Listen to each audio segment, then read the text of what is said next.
there, and welcome to Coffee with God. My name's Whittaker, and today our topic is Jesus in the flesh. Now, I know it's not what you're thinking.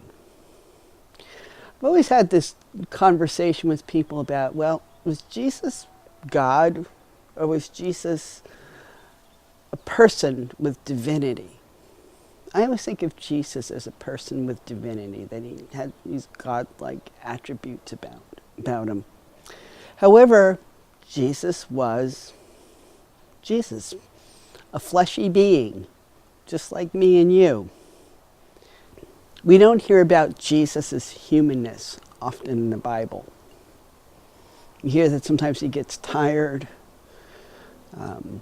There are some examples of it, like when he goes to the temple and he gets really pissed off and he flips some tables.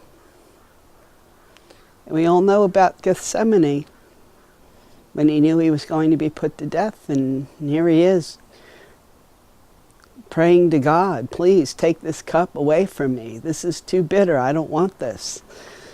We've all been there. Please take this away from me. I can't do this. So we do have a lot of similarities with Jesus if we look at Jesus through his humanness. The trick is to be humans experiencing our humanness versus the human condition is not an easy thing. If I embrace my humanness, with all the challenges of being a human versus the human condition, and I do this with grace, I have more of a chance of understanding myself in relationship with God. It moves me closer to God. And we see this lots of times with Christ.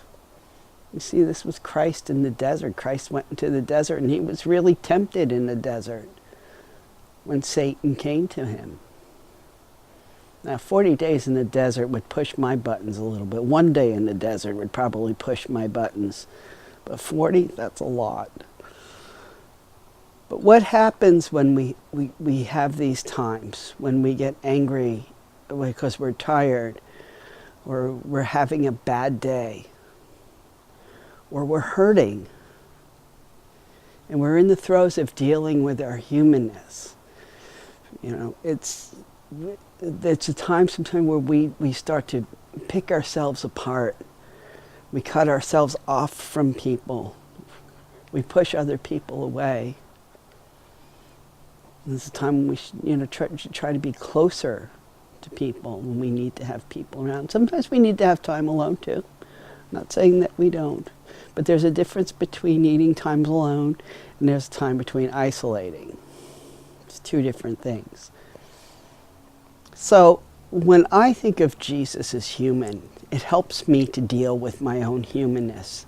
And it helps me then to be able to take it to God. Because we're all human, we're all subject to the human condition, but yet we don't need to have it be something that keeps us from God. It can use it as something that brings us to God. It moves me to God's love and God's compassion, because God understands where we're at. God understands where I'm at. God loves me where I'm at and can bring me to a place of wholeness. And that's the key to wholeness.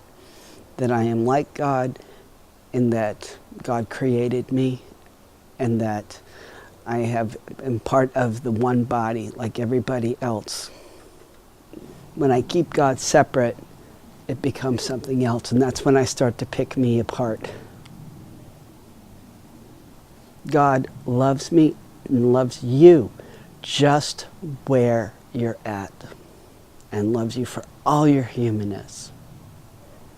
The good and the bad. The crankiness, the anger, whatever is going on, God loves you right where you're at. Take it to God, have some coffee with God. Bring God into the conversation. Walk with God in your human journey to experience the fullness of God. just like Jesus did. Jesus in the flesh to experience God. Have a great day.